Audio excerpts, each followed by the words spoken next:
For more than 1,400 years, St. Elijah's Monastery in Iraq stood as a sacred place of worship for Christians.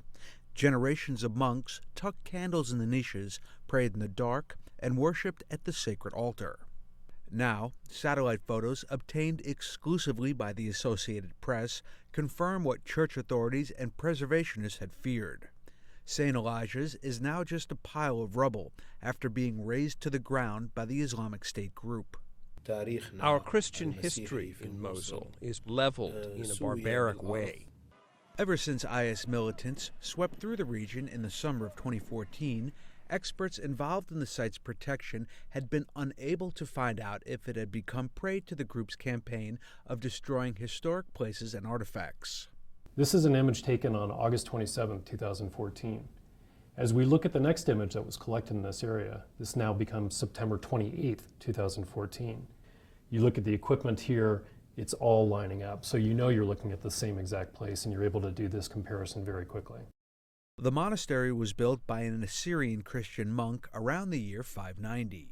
It served as a holy site for Iraqi Christians for centuries, part of the Chaldean Catholic community in the Middle East. Suzanne Bott helped restore the monastery between 2008 and 2010 as a U.S. State Department cultural advisor.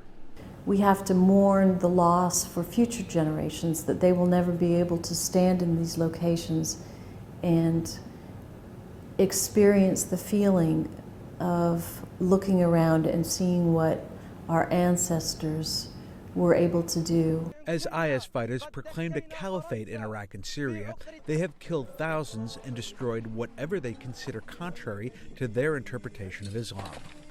The monastery attracted all the people from Mosul, Christians and Muslims. All the poets, historians, and travelers wrote about this monastery. They described the place and the atmosphere with the priests inside. Therefore, it became a very important place for the history of the church in Iraq.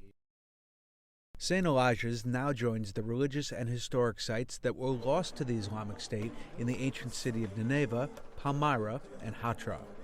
Museums and libraries have been looted, books burned, and artwork crushed. Luke Sheridan, The Associated Press.